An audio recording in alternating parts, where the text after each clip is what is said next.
Je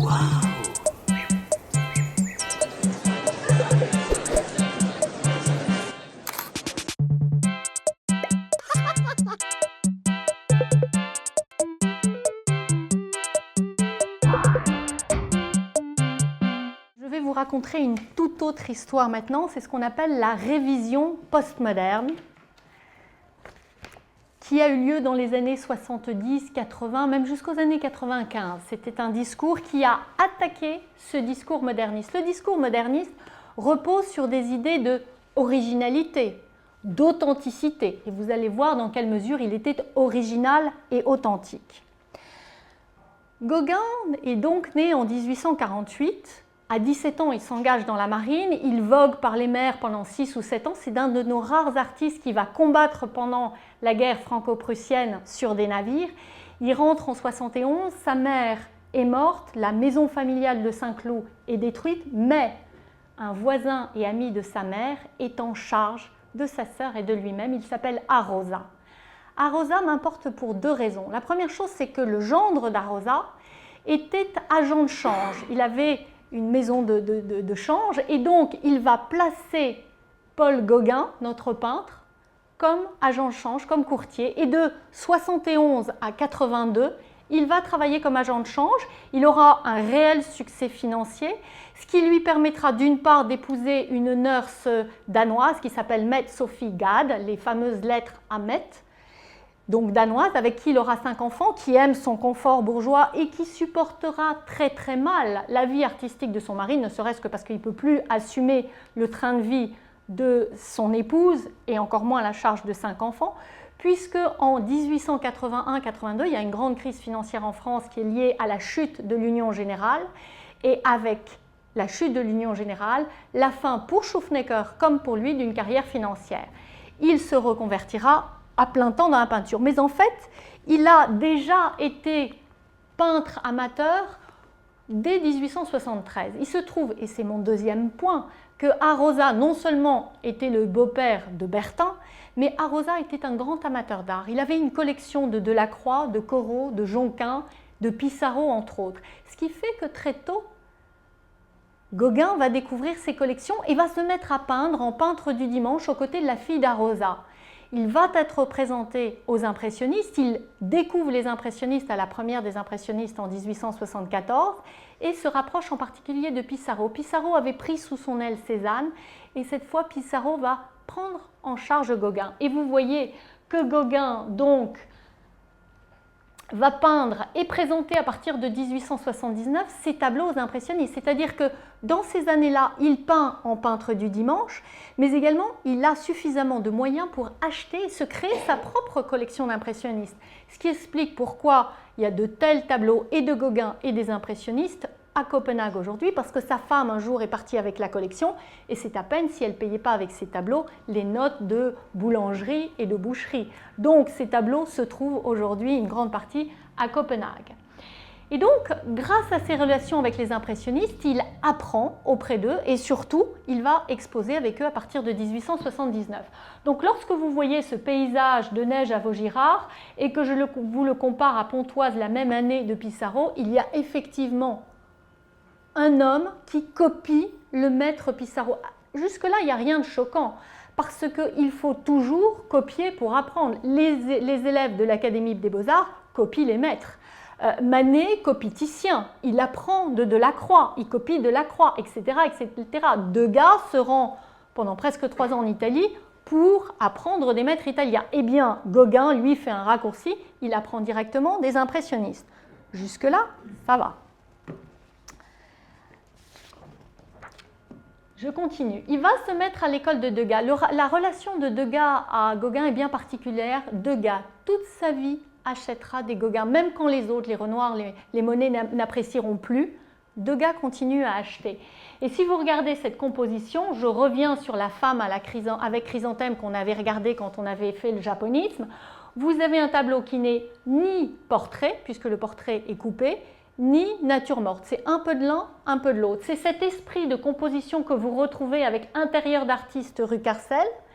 Vous avez une nature morte ici qui semblerait avoir le rôle principal et pourtant il y a aussi un portrait, mais ce sont des portraits, ce qu'on appelle une déportraitisation, qui sont secondaires.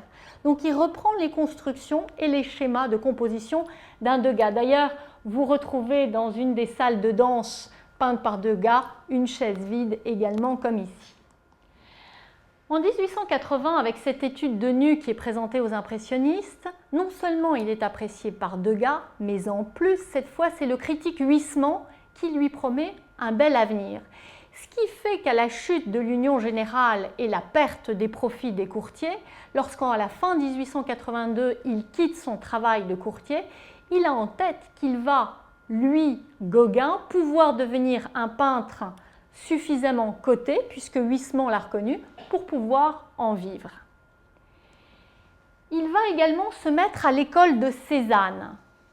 Regardez cette maison du pendu qui avait été un des tableaux clés de la première exposition des impressionnistes en 1974. Et en haut, vous avez cette rue de village, ce croisement. Il faut avoir, pour placer votre tableau, votre chevalet à cet endroit-là, bien particulier, au croisement de deux routes, il faut certainement avoir déjà en tête la composition si connue de la maison du pendu de Cézanne.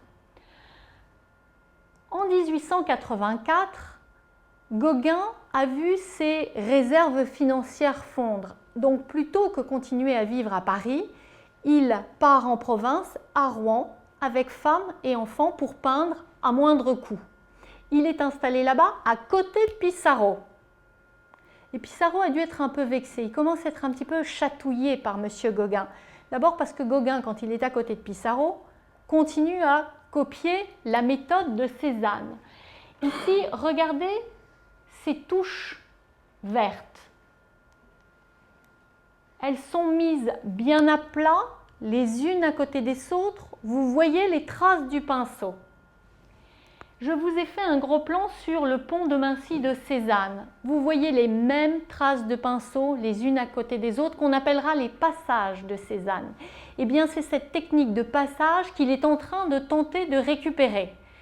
Ça fait quand même plus de 10 ans qu'il peint et qu'il copie les uns et les autres. Et il est en train d'exaspérer Pissarro. Et voici pourquoi. En 81, donc 3 ans auparavant, il a écrit une lettre à Pissarro qui devait être aux côtés de Cézanne. Et voilà ce qu'il écrit à Pissarro, sans aucune honte. Monsieur Cézanne a-t-il trouvé la formule exacte d'une œuvre admise pour tout le monde, par tout le monde? S'il trouve la recette pour comprimer l'expression outrée de toutes les sensations dans un seul et unique procédé, je vous en prie, tâchez de le faire causer pendant son sommeil en lui administrant une de ces drogues mystérieuses et homéopathiques et venez au plus tôt à Paris nous en faire part. C'est monstrueux. Il est en train de dire, si Cézanne a trouvé le truc pour avoir cette puissance synesthésique, saisir tous les sens en peinture, droguez-le un peu et dites-moi comment il fait. C'est pas très élégant pour un homme qui est censé être authentique et original. Et puis il va continuer, même en Bretagne en 86, quand il va connaître Laval, à travailler Degas et à travailler Cézanne. Vous avez ici une construction qui est à la fois une nature morte et un portrait coupé, comme dans La femme aux chrysanthèmes. Et puis si vous regardez, moi quand je vois des pommes cerclées de noir qui sont plutôt vertes, plutôt rouges, je pense évidemment à Cézanne. Donc il continue pendant des années et des années, alors qu'il veut être à la pointe de l'avant-garde, à aller prendre les recettes des uns et des autres. Il va aller à Dieppe, on ne sait pas très bien pourquoi, mais on sait qu'il est allé à Dieppe pendant 3 ans parce qu'il écrit à son épouse Mette, qui désormais est installée à Copenhague, il écrit des lettres de Dieppe et il peint Dieppe. Peut-être cherchait-il la lumière des impressionnistes. Peut-être a-t-il croisé un certain Whistler, James Whistler, l'extraordinaire peintre américain impressionniste, qui est installé à Londres en grande partie. Whistler se rend également à Dieppe. Ce que l'on sait aussi dans une des lettres à Metz, c'est que lors de son séjour à Dieppe, il en a profité pour aller 3 semaines à Londres, où il a certainement visité le British Museum.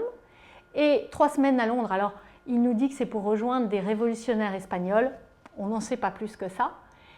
Mais à Londres, cette année-là, il y avait James Whistler qui, en février, avait prononcé un discours extrêmement important, d'une grande influence, qui s'appelle la 10 o'clock lectures. Vous voyez, il est long ce discours. Dans la 10 o'clock lectures, il va donner des conseils aux peintres. Son premier conseil aux peintres est le suivant. La nature contient des éléments, des couleurs et des formes, comme le clavier contient des notes de musique. Ah, on est en 1885, c'est cette synesthésie entre la couleur et la musique que lui aussi Gauguin a écrit dans ses notes synthétiques de 1885. Peut-être que Whistler avait lu les notes synthétiques, pas possible, publiées en 1910. Peut-être était-ce une idée en vogue que reprendra d'ailleurs Kandinsky. C'était une idée wagnérienne. Donc jusque-là, je lui accorde le bénéfice du doute et je veux bien croire que c'était une idée générale qui n'est pas allée piquer à Whistler. Simplement, Whistler, dans la 10 o'clock lectures, termine en disant « Regardez les marbres du Parthénon ». Les marbres du Parthénon, c'était les marbres d'Elgin, qui avaient ramené les frises du Parthénon d'Athènes au British Museum, où s'est rendu l'ami Gauguin. Et les frises du Parthénon, donc les marbres d'Elgin, ce sont des têtes de chevaux en particulier. Et il continue, donc il faut s'inspirer des marbres du Parthénon et des éventails de Hokusai. Tiens, comme par hasard, 1885, il y a une nouvelle arrivée dans les natures mortes de Gauguin. Vous voyez la tête d'Elgin, comment on appelle, le fan, l'éventail japonais derrière. Ça fait quand même beaucoup de coïncidences. Je continue. Il va donc faire un certain nombre d'éventails. Vous avez nature morte à l'éventail derrière, la composition à la japonaise avec un premier plan tronqué sur la droite et ce qui ressemble encore à des pommes à la Cézanne. Donc, il prend les recettes des uns et des autres et il les additionne. Donc, pour la notion d'originalité, d'authenticité, il faut quand même faire un petit peu attention.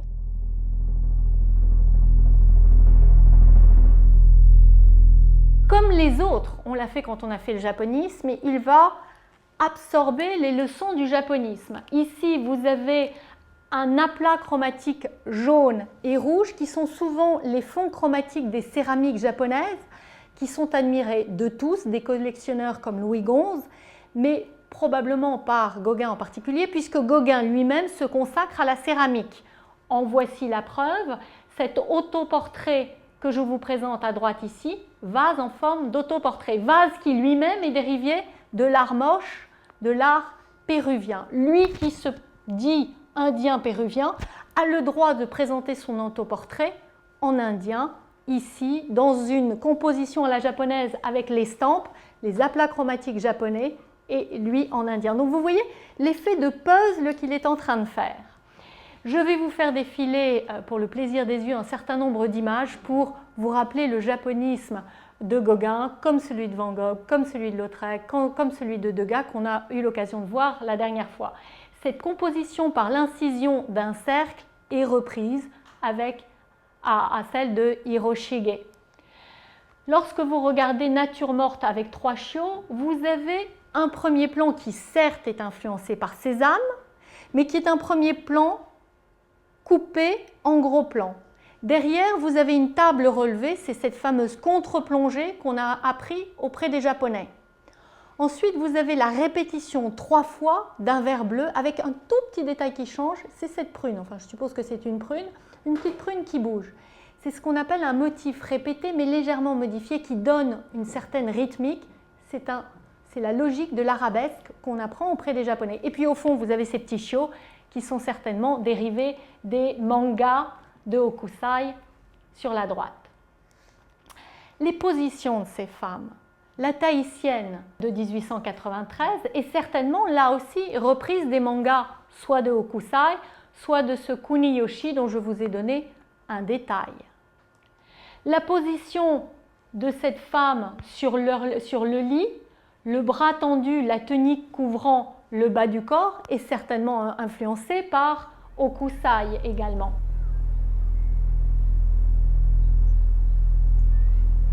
Notre vision après le sermon est une composition à la japonaise. Vous avez un premier plan tronqué de ces femmes et de ce curé. Vous avez la composition en diagonale de l'arbre au milieu, mais également son Jacob bataillant avec l'ange est dérivé des batailles de sumo de Kunisada ou de Hokusai. C'est pas très grave d'être japoniste, on est tous japonisants à l'époque. Ici, ceux qui ont assisté à la conférence la dernière fois pourraient faire la conférence à ma place. Vous avez un premier plan couplé, vous avez un sol en contre-plongée, vous avez une vision sur un angle de maison, c'est une composition à la japonaise. Lorsque ici, il reprend toujours les pommes de Cézanne, mais elles sont japonisées, elles sont en premier plan coupé, vous avez une composition en diagonale, vous avez un autre premier plan, plan coupé sur cette lampe, mais surtout il a la composition en diagonale, cette fois qu'il a certainement repris à deux gars, c'est-à-dire une table qui coupe son portrait. Le japonisme, c'est pas très grave, mais le japonisme, plus Degas, plus Gauguin, plus Cézanne, quand on sait qu'il veut piquer la recette des autres pour être devant et à l'avant-garde, c'est un peu gênant. Je vous ai dit tout à l'heure qu'il avait ce besoin d'authenticité pour aller trouver les racines primitives et archaïques de la Bretagne. Oui, mais, et le mais est assez lourd, il est allé en Bretagne en 1886, alors qu'il n'avait pas au départ l'intention de passer l'été en Bretagne, il est allé chercher les clés de l'atelier de Signac chez Seurat. Il avait soi-disant demandé la permission à Signac qui était parti. Signac lui avait dit « D'accord, prends mes clés chez Seurat ». Il va chez Seurat, il y avait une opposition et une compétition entre les deux qui était féroce. Seurat lui dit « Je ne suis pas au courant, je ne vous passerai pas les clés ». Qu'est-ce qu'il fait du coup? Il part en Bretagne. Pays primitif. Ah, pas tout à fait. Il y a des textes qui ont été écrits par Griselda Pollock et Fred Horton, qui s'appellent les données bretonnantes, qui nous donnent des informations sur la Bretagne, le fameux Pont-Aven. La Bretagne, d'abord, était complètement désenclavée. Il y avait des voies routières et les chemins de fer. Donc, ça n'était plus l'enclave primitive archaïque du début du XIXe siècle. Les systèmes agraires avaient été suffisamment modernisés pour que le niveau de vie ne soit plus aussi en recul que ce qu'il était. Pont-Aven maintenant, du coup, grâce à cette ouverture et ce désenclage, est devenu une station balnéaire où se retrouve un grand nombre de peintres, dont Stanhope Forbes, qui peint rue en Bretagne en 1881. Il y avait toute cette communauté donc, de peintres américains et anglais. Quand Gauguin débarque, il n'est pas habillé en breton ni en primitif.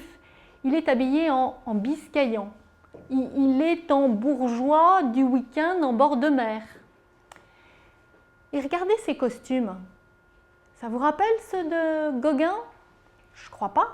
Ce qui se passe, c'est qu'on sait aujourd'hui que la plupart des costumes des Bretonnes peintes par Gauguin sont les costumes post-Révolution française. Il les fait s'habiller de manière fictive, c'est-à-dire très peu authentique, justement, pour faire croire à un certain archaïsme, parce que ici, ça n'est pas le cas.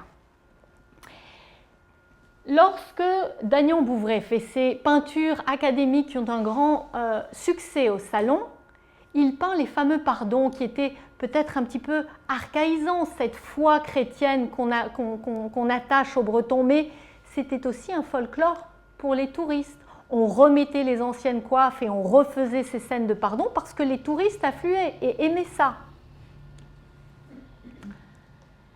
Quand il arrive en 1886 en Bretagne, il n'a pas changé son style. Il va produire de 86 et il continuera en 87 à 88 à maintenir le style impressionniste. Et puis, il a un peu de travers parce que quant à la dernière des impressionnistes en 1886, il présente 10, 12, je ne sais plus exactement combien de toiles dans le style impressionniste que vous voyez ici. Il s'est fait damner le pion par un certain Seurat qui présente, on l'a vu ensemble, un dimanche à la Grande Jatte, des petits points. Donc il s'est senti, les Anglais disent small beers, il s'est senti un petit peu petit à côté. Dans cette course à l'avant-garde, il était en train de perdre.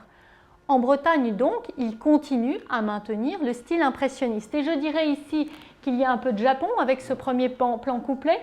Il y a un petit peu de Degas, souvenez-vous de ces Degas et ces danseuses en train de remettre le chausson, vous l'avez ici version bretonne. Et puis il y a l'intérêt pour ces femmes de la campagne qu'on connaissait chez Pissarro. Il continue d'ailleurs à peindre à la Pissarro avec cette colline qui remonte et les alternances de vert et d'orange. Vous voyez bien qu'il y a un direct parallèle avec les toits rouges de Pissarro de 77. Donc ce n'est pas parce qu'il est allé s'installer en Bretagne en 86 et il y est retourné en 88 que du jour au lendemain, son style a changé. Pas tout à fait. Or, en 88, en 15 jours, allez, en 3 semaines, 4 semaines de temps, on passe au cloisonnisme, à cette technique, donc le synthétisme, pour lequel il est reconnu précurseur de modernisme. Qu'est-ce qui s'est passé? Il a eu la science infuse, le génie est venu le visiter. C'est un autre qui est venu le visiter. Le petit Bernard, qui a à peine 19 ans, débarque à Pont-Aven et va lui apprendre un style qu'il a développé à Paris 1 an auparavant avec ce tableau, entre autres, les chiffonniers, le Pont d'Asnières.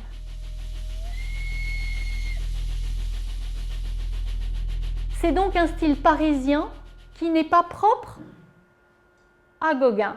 Vous retrouvez ici les structures, la composition à la japonaise, la diagonale, les silhouettes du train de ces personnages, mais surtout 2 aplats chromatiques, le vert et le rouge, sertis de noir. Donc le cloisonnisme, ce n'est pas lui qui l'a inventé. Il est en Bretagne, il continue à peindre comme les impressionnistes, comme ses maîtres, à la Cézanne, à la Seurat, à la Degas. Du jour au lendemain, il voit ce qu'est en train de peindre Bernard, c'est-à-dire ce tableau, et du jour au lendemain, il va changer sa technique, il va vampiriser Bernard et se reconnaître comme le père du synthétisme qui en fera le maître et le précurseur de modernisme. Vous avez ici des compositions à la japonaise avec ses premiers plans coupés.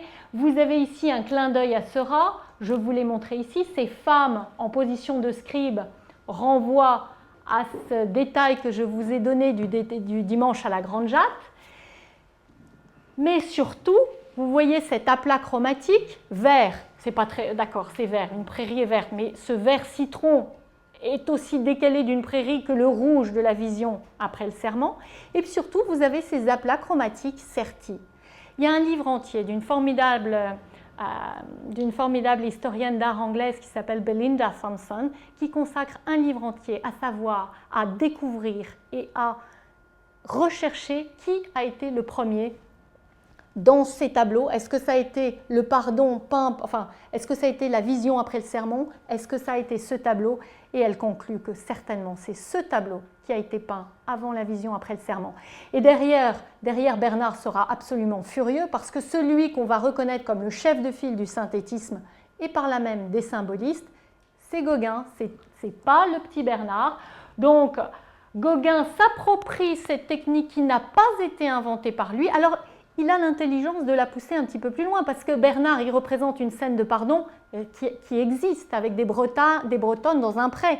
Ici, il y a une dimension un petit peu plus spirituelle. Il représente une vision, la bataille de Jacob avec l'ange qui n'a pas existé sinon dans l'esprit de cette jeune femme. Mais quand même, il a à nouveau récupéré, et pire, qui récupère c'est une chose, mais qui s'attribue la paternité du style, c'est un peu plus gênant.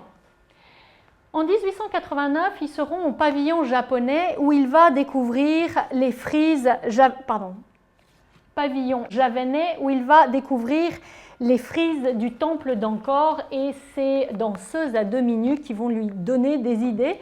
Et à partir de là, il va demander à être muté comme peintre des colonies au Tonkin ou à Madagascar. Il est furieux parce qu'il n'aura ni le Tonkin ni Madagascar. Mais ce primitif qui veut partir dans des pays sauvages, quand on veut partir dans un pays sauvage, on ne part pas dans des colonies françaises, on ne demande pas le Tonkin et Madagascar. Finalement, il sera envoyé sans être directement payé, mais avec une promesse d'achat de ces tableaux qui ne sera pas tenue, il est envoyé à Tahiti. Mais ce n'était pas son premier choix, c'est son 3e choix. Donc vous voyez, je vous ai dit qu'il est parti en Bretagne un petit peu parce qu'il n'avait pas le choix et que c'était déjà une zone où travailler, une zone touristique où travaillaient les peintres. Et maintenant, je vous dis que c'est son 3e choix de partir à Tahiti, c'est quand même une colonie. Donc le sauvage, on peut le réviser. Donc après ce pavillon javanais décidément, il va être influencé par les religions asiatiques, dont le personnage de Bouddha. En 95, c'est un exemple parmi d'autres. Voici une gravure sur bois de Bouddha avec le mudra de Bouddha, donc, enfin un des mudras de Bouddha, la main droite à plat et la main gauche pointant vers le sol. Il a peut-être vu celle de Gibbon Sangai, qui était un japonais qui avait tant influencé Lautrec. Lorsqu'il se rend en Tahiti, il est un petit peu déçu parce que Tahiti est colonisé, enfin, est connu depuis, vous avez entendu parler des mutiniers du Bounty à la fin du XVIIIe siècle. Les premières missions anglaises et protestantes s'installent à la fin du XVIIIe siècle. Ce sera ensuite un protectorat français avant de devenir dans les années 40 une colonie française. Ce qui fait que les mœurs tahitiennes, l'habit tahitien disparaît un peu. On est un peu déçu quand on arrive et qu'on espère voir ces femmes à demi-nues et les trouver en habit de missionnaires comme sur la gauche. C'est ainsi qu'il les représente, Tamatete, mais il y a autre chose ici. Le buste représenté de face, le profil sur le visage. Exactement, c'est l'Égypte. Et l'Égypte, il l'a probablement vu au British Museum et on sait que quand il part en 91 à Tahiti, il écrit une lettre à Redon en lui disant « je pars avec tel et tel matériau, dont un certain nombre de photographies et les hiéroglyphes. » Donc même quand il était à Tahiti, il commence à créer un répertoire d'images à partir des Égyptiens. Avec Orana Maria, vous avez un autre exemple.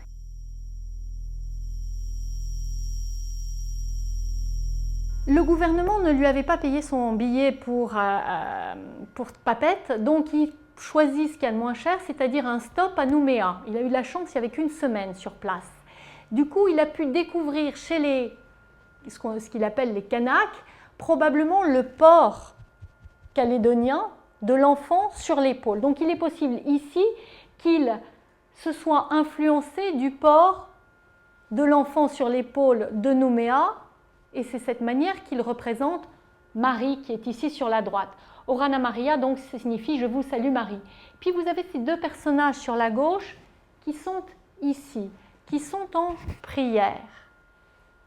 Eux sont repris aux positions des frises de Borobudur dont il possède une ou des photographies. Ce qui fait que quand il va rentrer de Tahiti et qu'il va présenter ses œuvres en 1893, à la fin 93, qui présente ses œuvres chez Durand-Ruel, ça s'est très mal vendu. Ça s'est très mal vendu, probablement parce qu'il était trop cher. Pissarro va commenter les tableaux tahitiens. Voilà ce qu'écrit Pissarro à son fils Lucien. Gauguin a une exposition en ce moment qui fait l'admiration des hommes de lettres. Ils sont, paraît-il, enthousiastes, mais les amateurs sont déroutés et perplexes, les amateurs de peinture. Quelques peintres, me dit-on, sont unanimes à trouver cet art exotique trop pigé au Kanak, c'est-à-dire il a encore piqué au Kanak. Après m'avoir demandé la recette de Cézanne, le voilà en train de piger au Kanak. Il n'y a que deux gars qui l'admirent. Monet, Renoir trouvent cela tout bonnement mauvais. Il est toujours à braconner sur les terrains d'autrui. Aujourd'hui, il pille les sauvages d'Océanie. Donc, qu'est-ce que ça veut dire? Avant, il nous a pillés, nous, et maintenant, il est allé chercher des matières premières un petit peu plus loin, donc le principe du colon par excellence, pour se nourrir et essayer d'être le maître de l'avant-garde. Donc vous voyez un petit peu que l'idée du génie authentique et original doit quand même trouver ses limites. Il va peindre Manao Tupapao en 1892. Et là, cette fois, tous reconnaissent l'antécédent, c'est-à-dire sa version exotique d'Olympia. Olympia allait être vendue aux Américains et Monet organise une souscription, ce qui permet à l'État de racheter Olympia, qui sera exposée au Luxembourg et ce qui explique qu'Olympia aujourd'hui, enfin je crois qu'elle est en prêt actuellement, est au musée d'Orsay. Donc tous reconnaissent. Vous avez Thaddée Nathanson qui est le directeur de la Revue Blanche, donc une revue très importante chez les symbolistes, qui parle de l'Olympia de Tahiti, et Alfred Jarry qui parle de l'Olympia couchée brune. D'ailleurs, il en avait fait une copie, c'est rare chez lui de trouver une copie presque exacte, elle est encore plus jaune que l'original, le visage est légèrement modifié. Il sera présenté à une exposition d'art moderne en 1893 et c'est Degas qui va l'acheter d'ailleurs. Donc il s'inscrit, en copiant Olympia, il s'inscrit dans cette logique d'avant-garde. L'avant-garde, c'était Manet, il a copié les impressionnistes, il veut être devant. Je vous ai dit tout à l'heure que derrière des lectures, il y a des idéologies. Derrière des interprétations de faits, qui ici sont des tableaux, il y a des idéologies. Derrière l'idéologie moderniste, vous avez l'idée qu'un peintre est original et authentique. L'image de Gauguin en ces termes est quelque peu ternie. Mais on dira aussi, et c'est la lecture féministe des années 80 et 90, que derrière la pensée moderniste, vous avez l'image d'une société patriarcale et éventuellement misogyne. Voyons plutôt la position de Gauguin en ces termes, à propos de ce Manao Tupapao. Manao Tupapao est donc peint en 1892 et on attachera une certaine image de Gauguin à la femme tahitienne. Il y a un film qui a été fait en fait sur la vie de Van Gogh, que vous avez peut-être vu, Lust for Life en 1856, où Kirk Douglas tient le rôle de Van Gogh et Anthony Quinn celui de Gauguin. Vous voyez Gauguin sûr de lui dans sa table. Gauguin avait une certaine idée des femmes et dans ce livre, à la fin de sa vie, où il se dit « Je suis descendant d'un grand d'Aragon », il commence par dire « J'aime les femmes quand elles sont vicieuses et qu'elles sont grasses ». Et dans le script, on reprend, dans cette scène, on reprend une phrase de avant et après, et il dit « Je ne connais pas l'amour et pour dire je t'aime, il faudrait me casser toutes les dents ». Donc il a une certaine relation à la femme. Et d'ailleurs, dans Noa Noa, ce petit livret destiné aux spectateurs parisiens qu'il écrit quand il rentre de Tahiti, comme un petit livret à lire en parallèle avec ses peintures, il écrit « Toutes », il parle des femmes tahitiennes, « toutes veulent être prises à la mode maori ». Mao signifie saisir. Sans un mot, brutalement, toutes ont en quelque sorte le désir du viol. C'est merveilleux, c'est du tourisme, enfin, ce qu'on appelle le tourisme sexuel. Elles ont envie d'être violées, ce n'est pas le cas de nos Françaises. Et il va épouser une certaine Teamana. Quand il arrive à Tahiti, il a quand même besoin d'une domestique, d'un modèle.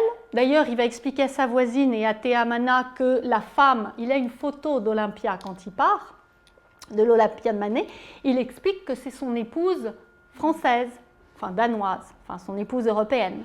Donc il a besoin d'une domestique, d'un modèle, d'un partenaire sexuel et si possible également une femme qui va traduire pour lui. Et il va la trouver en la personne de Teamana qu'il épouse à la tahitienne. Et voici comment il raconte, il n'a pas honte, il n'a pas honte parce que ça fait partie de cette idée de la puissance masculine qui s'aventure dans les terres primitives. Et voilà, c'est l'image du colon, c'est un peu le mariage de Loti aussi. Il dit qu'il était en route et qu'une femme, une belle femme, lui dit « Qu'est-ce que vous allez faire ? Je vais à Itiya, répond Gauguin. Pourquoi faire, dit la femme, pour y chercher, donc cette femme sur le bord de la route, pour y chercher une femme, répond Gauguin. Itiya en a beaucoup et de jolies. Tu en veux une ? Oui, répond Gauguin. Si tu veux, je vais t'en donner une. C'est ma fille. Gauguin demande, est-elle jeune ? Oui. Est-elle bien portante ? Oui, c'est bien, va me la chercher. Un peu comme on vérifie l'état de santé des esclaves, des femmes esclaves qu'on a achetées. Il continue, la jeune fille arrive, 13 ans, l'âge de sa fille. Tu n'as pas peur de moi ? Dit-il. Aïta, ça veut dire non. Veux-tu habiter ma case toujours ? Oui. Tu n'as jamais été malade ? Lui, le syphilitique. Aïta, ça veut dire non, ce fut tout, et c'est ainsi qu'il trouva son épouse. Son épouse, il va donc la vivre avec elle et il va la peindre dans ce tableau. Et puis, il va décrire ce tableau, comment lui est venue cette idée du tableau. Non, ce n'est pas nécessairement Olympia, il le raconte dans Noa Noa. Un jour, je fus obligé d'aller à Papette et il devait rentrer dans la journée, manque de chance, il a une panne ou quelque chose comme ça. Oui, c'est ça, il est resté à moitié route, il doit rentrer à pied, il arrive au milieu de la nuit. Donc, nuit noire. Il arrive et vite, écrit-il, j'allumais des allumettes et je vis. Immobile, nu, couché à plat ventre sur le lit, les yeux démesurément agrandis par la peur, Théoura, qu'il appelle ici dans cette description, sa femme tahitienne, me regardait et semblait ne pas me reconnaître. Jamais je ne l'avais vue si belle, jamais surtout d'une beauté si émouvante. C'est-à-dire, plus elle est terrorisée, plus elle est belle. Et puis, dans ces demi-ténèbres, à coup sûr peuplées d'apparitions dangereuses, et il continue, elle me prenait peut-être avec son visage inquiet pour quelqu'un des démons ou des spectres, des tout-papaous dont les légendes de sa race emplissent les nuits sans sommeil. Donc il est en train d'expliquer que cette Olympia, ce nu académique ou de l'avant-garde de Manet revisité par le pinceau exotique, est en fait un tableau d'ethnographe qui raconte les superstitions de cette jeune fille et il représente le fameux tout-papaou. C'est ainsi que l'idée m'est venue. Alors quand même, vis-à-vis de sa fille, il sent bien que ça ne peut pas bien passer un tableau comme celui-là. Alors dans le carnet à Aline, dont je vous ai lu tout à l'heure la partition musicale à propos de ce tableau, il écrit la chose suivante. Dans cette situation particulière, l'étude semblerait quelque peu indécente. C'est le moins qu'on puisse dire. Mais je veux faire une peinture chaste. Et pour ceux qui ont entendu, quand on avait étudié la peinture d'Olympia, tous les peintres académiques qui nous faisaient des nus plus sensuels les unes que les autres disaient « Non, non, non, c'est des peintures chastes ». Il reprend exactement le même discours. Et avant tout, je veux rendre la mentalité et le caractère des locaux. Donc je veux faire une œuvre d'ethnographe. Que peut bien faire une jeune Kanak complètement nue sur son lit dans une pose aussi osée que celle-ci? Elle pourrait se préparer bien sûr au jeu de l'amour. Ce serait là une interprétation qui répondrait bien à son caractère. N'est-ce pas? Elles aiment se faire violer. Mais c'est une idée indécente qui me déplaît. Moi, Gauguin, jamais. Si par ailleurs elle est endormie, la déduction serait de penser qu'elle a fait l'amour, ce qui là aussi suggère quelque chose d'indécent. La seule explication possible est celle de la peur. Quelle peur? Certes, non, pas celle de Suzanne surprise par son grand-père. Alors, Suzanne et son grand-père, c'était un texte biblique qui est souvent représenté dans la peinture. J'aurais pu vous présenter Rubens, là c'est un Tintoretto. Suzanne est surprise par les anciens ou par les vieillards qui vont essayer de marchander des services sexuels. Ils vont la faire chanter. Et vous avez ici cette jeune femme superbe qui est reluquée par ce vieillard en haut et cet autre ici. Dans la tradition de la peinture, en général, cette femme n'est pas en souffrance, sauf dans un tableau, celui d'Artemisia Gentilecci. Regardez cette femme, elle est horrifiée face aux demandes et au chantage de ces vieillards. Sauf qu'on sait maintenant que Artemisia Gentilecci a été elle-même violée dans son enfance. Ainsi donc, pour revenir à Manao Tupapaou, il dit non, non, elle a peur, mais ce n'est pas du tout la peur de Suzanne face au vieillard. Et dans ce cas-là, le vieillard, c'était lui. Non, non, cette peur-là n'existe pas en Océanie. Non, il s'agit du Tupapao, l'esprit des trépassés. Les indigènes vivent dans la peur permanente de cet esprit et laissent une petite lumière allumée la nuit. Dès lors que cette idée de Tupapao me vint, je me concentrai dessus et en fis le sujet de ma peinture. La nue, par conséquent, devint subordonnée. Quand les féministes tombent sur ce texte, ils ne le loupent pas. C'est un monument d'hypocrisie misogyne extraordinaire, destiné à sa fille, certes. Alors, maintenant, on va faire un petit détour par la psychanalyse. Lorsque vous avez l'idée d'un paradis, lorsque vous avez l'idée donc de la recherche du paradis perdu, quand il y a le sentiment amoureux, mais je pourrais dire de la même chose, de la recherche d'une communauté parfaite où tous se ressemblent, c'est ce qu'a fait quelque part rechercher finalement la communauté aryenne de Hitler, c'est aussi le communautarisme aujourd'hui. On veut avoir un rapport fusionnel avec l'autre dans lequel il n'y a plus d'iniquité et surtout il n'y a plus de différence entre les êtres et les autres. C'est cette relation fusionnelle que les psychanalystes expliquent à travers la fusion à la mère dans l'époque utérine. C'est-à-dire que tant que le bébé est dans le ventre de la mère, il est en fusion avec cette mère. Et c'est cette recherche du paradis perdu que l'on retrouve en psychanalyse dans le paradis perdu, c'est-à-dire retourner chez les primitifs, dans le communautarisme ou dans la mentalité de l'esprit amoureux. Eh bien, je vais revenir sur cette création d'identité qui au départ est fusionnelle et on va passer pour cela par Lacan et par Freud. Alors tout d'abord, le principe du miroir de Lacan dans la première phase. Le petit enfant entre 6 et 18 mois se regarde dans cette image spéculaire, dans le miroir, et va créer son identité, son jeu, c'est ce qu'on appelle la constitution de la subjectivité, la constitution du jeu, en s'identifiant à l'image du miroir. Vous avez vu des enfants se plaquer sur cette image du miroir, ils découvrent leur corps et qui ils sont à travers ce reflet spéculaire. Dans un second temps, quand l'identité est réellement constituée, l'enfant réalise qu'il n'est pas ce reflet, qu'il est plus que ça. Et c'est ce qu'on appelle le désaveu de la fusion avec l'image spéculaire. Il y a cette rupture, cette constitution du jeu par la différence que j'appelle ici le désaveu. Je vais maintenant vous parler un instant de ce qu'on appelle le principe freudien de fétichisation. Le jeune enfant mâle a une identité en formation et il va avoir ce rapport fusionnel avec la mère. Il va s'identifier à sa mère. Mais là, horreur, il découvre l'absence de phallus chez sa mère, se regarde. S'il a ce rapport fusionnel avec sa mère, il y a le risque de castration, de perte du phallus, et il va, pour reconstituer sa mère dans son entièreté, c'est-à-dire une mère phallique, il va créer un fétiche.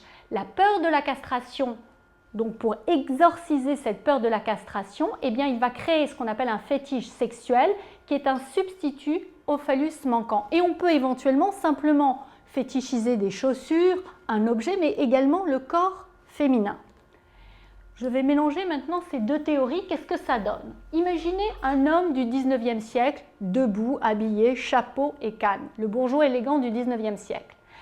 Face non pas au miroir, mais à un tableau d'un nu couché, d'une femme, il va avoir un rapport fusionnel qui va le pousser à fétichiser le corps féminin et exorciser la peur de la castration.